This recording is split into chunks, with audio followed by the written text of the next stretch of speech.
ദൈവ തിരുനാമത്തിൻ്റെ മഹത്വമുണ്ടാകട്ടെ.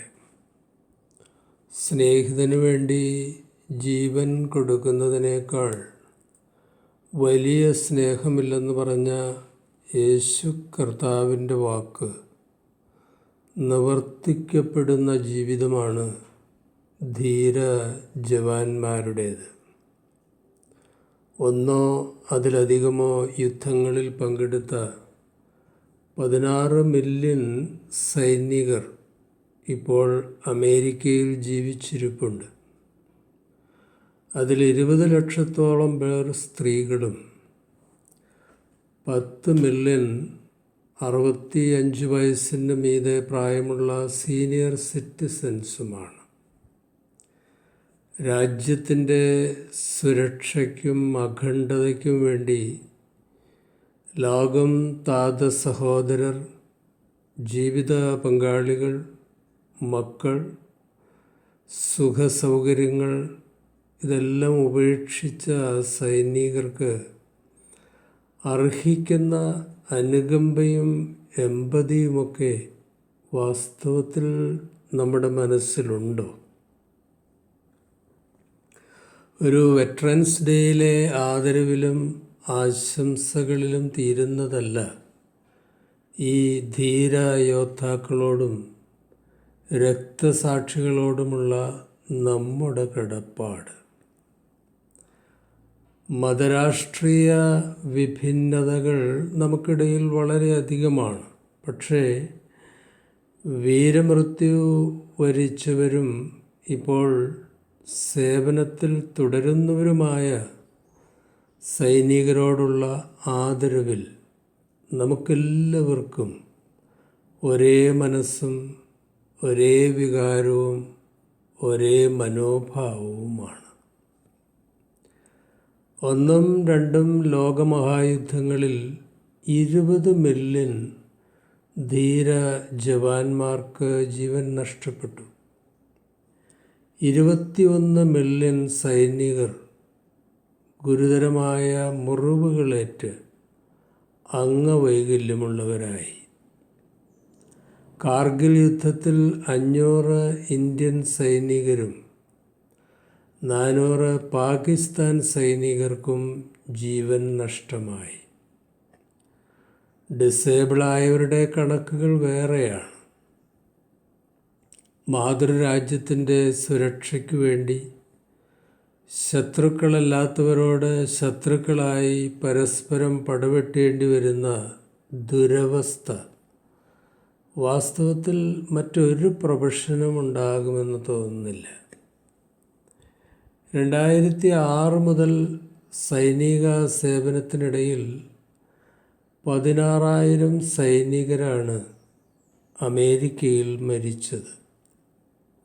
അതായത് 16,000 കുടുംബങ്ങളിലെ മാതാപിതാക്കളും ജീവിത പങ്കാളികളും മക്കളും സഹോദരങ്ങളും അവരുടെ പ്രിയപ്പെട്ട കുടുംബാംഗത്തിൻ്റെ വേർപാടിൻ്റെ നിത്യദുഃഖത്തിലാണ്. ഇത് ഒരിക്കലും അവസാനിക്കാത്ത ദുഃഖമായിരിക്കും. ലോകരാജ്യങ്ങൾക്കിടയിൽ ഈ സംഖ്യ എത്ര വലുതായിരിക്കും അല്ലേ? ആ കുടുംബങ്ങളുടെ ഹൃദയ നൊമ്പരത്തിൻ്റെ തീവ്രതയും നിസ്സഹായതയുമൊക്കെ ആരറിയാൻ? കൈകാലുകൾ നഷ്ടപ്പെട്ട് വികലാംഗരും ദുർബലരുമായി പോയ ലക്ഷക്കണക്കിന് സൈനികർ പടക്കളത്തിലെ ഭീതിപ്രദമായ ഓർമ്മകളുമായി ശിഷ്ടായുസ് കഴിക്കുന്നവരാണ്. പലരുടെയും ശാരീരിക മുറിവുകൾ ഉണങ്ങിയാലും വൈകാരിക മുറിവുകൾ ആജീവനാന്തം തുടരും. വിഷാദരോഗം, യുദ്ധമുഖത്തെ ഭീകര ദുരന്താനുഭവങ്ങൾ ഉണ്ടാക്കുന്ന പോസ്റ്റ് ട്രോമാറ്റിക് സ്ട്രെസ് ഡിസോർഡർ, ആത്മഹത്യാ ചിന്തകൾ, ലഹരി ആസക്തി, ബൈപോളാർ ഡിസോർഡർ തുടങ്ങി വൈകാരിക പ്രതിസന്ധികളിലൂടെ അരിഷ്ടരായി കഴിയുന്ന കോടിക്കണക്കിന് സൈനികർ ഇന്ന് ലോകത്ത് ജീവിച്ചിരിപ്പുണ്ട്. യുദ്ധഭീഷണി മുഴക്കുന്ന വാർ മാനിയാക്കുകളും ഭീകരപ്രവർത്തകരുമൊക്കെ ഈ നിഷ്കളങ്കരുടെ രക്തത്തിന് സമാധാനം പറയേണ്ടി വരും. മരിച്ചവരും ജീവിച്ചിരിക്കുന്നവരും യുദ്ധമുഖത്ത് നിലവിൽ സേവനം ചെയ്തുകൊണ്ടിരിക്കുന്നവരുമായ സൈനികരോട് നമ്മൾ ഓരോരുത്തരും വ്യക്തിപരമായി വളരെയധികം കടപ്പെട്ടിരിക്കുന്നുണ്ട്.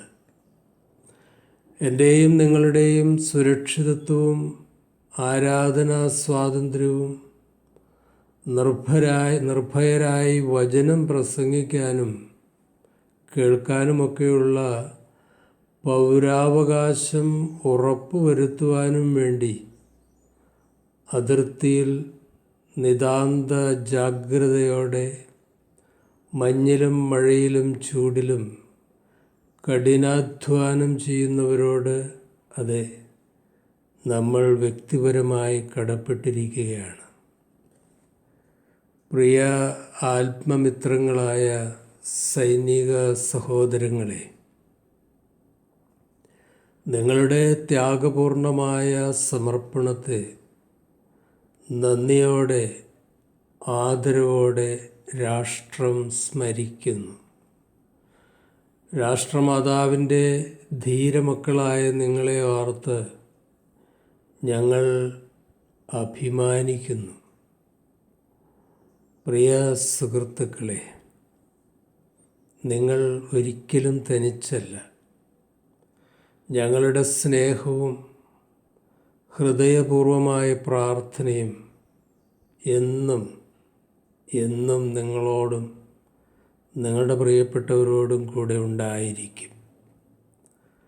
സഹോദരങ്ങൾക്ക് വേണ്ടി ജീവൻ സമർപ്പിച്ച ധീര ജവാന്മാർക്ക് സ്നേഹ പ്രണാമം. രാഷ്ട്രത്തിൻ്റെ അഭിമാനമായ പ്രിയ സഹോദരങ്ങളെ, ബൈബിളിലെ മിലിറ്ററി കമാൻഡറായിരുന്ന യോശുവയ്ക്ക് സർവ്വസൈന്യാധിപനായ ദൈവം കൊടുത്ത വിസ്മയ വാഗ്ദാനം നിങ്ങളുടെ മുമ്പിൽ സവിനയം ഞാൻ സമർപ്പിക്കുകയാണ്. ശക്തരും ധീരരുമായിരിക്കണമെന്നും ഭയപ്പെടുകയോ പരിഭ്രമിക്കുകയോ ചെയ്യരുതെന്നും നിന്നോട് ഞാൻ കൽപ്പിച്ചിട്ടില്ലയോ? നിന്റെ ദൈവമായ കർത്താവ് നീ പോകുന്നിടത്തെല്ലാം നിന്നോടുകൂടെ ഉണ്ടായിരിക്കും. യോശുവ 1:9. Big graceful salute to our men and women in uniform, past, present and future.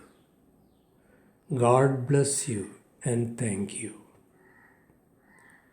സ്വർഗസ്ഥനായ ഞങ്ങളുടെ പിതാവേ, യുദ്ധത്തിൽ മുറിവേറ്റവരും അംഗവൈകല്യം സംഭവിച്ചവരും മനോനില തെറ്റിപ്പോയവരും ജീവൻ നഷ്ടപ്പെട്ടവരുമായ സൈനികരെയും അവരുടെ സഹനങ്ങളിലും വേർപാടുകളിലും ദുഃഖിതരായി കഴിയുന്ന കുടുംബാംഗങ്ങളെയും തിരുമുമ്പിൽ സമർപ്പിച്ച് ഞങ്ങൾ പ്രാർത്ഥിക്കുന്നു.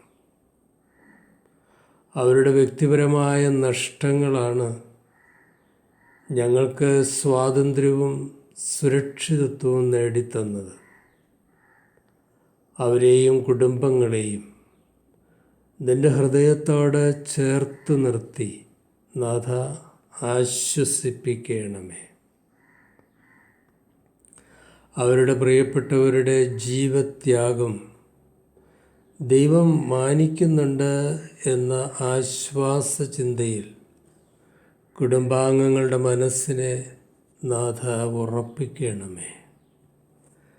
സൗഖ്യദായകനും ആശ്വാസദായകനുമായ പരിശുദ്ധാത്മാവിനെ അയച്ച് ശരീരമനസ്സുകളിൽ മുറിവേറ്റ സൈനികർക്ക് സൗഖ്യവും ശാന്തിയും നൽകണമേ.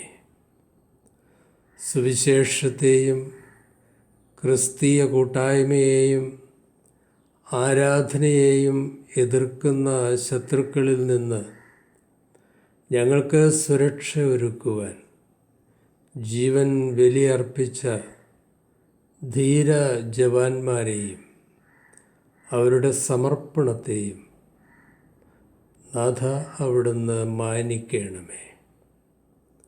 അധികാരികളും ജനങ്ങളും സൈനികരെയും അവരുടെ കുടുംബത്തെയും മറന്നുപോയാലും അങ്ങയുടെ സ്മരണയുടെ പുസ്തകത്തിൽ അവരുടെ തലമുറകൾ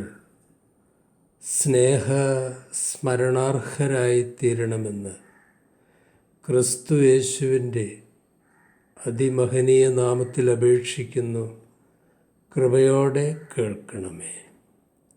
ശുഭാശംസകളോടെ എ പി ജോർജ് അച്ഛൻ.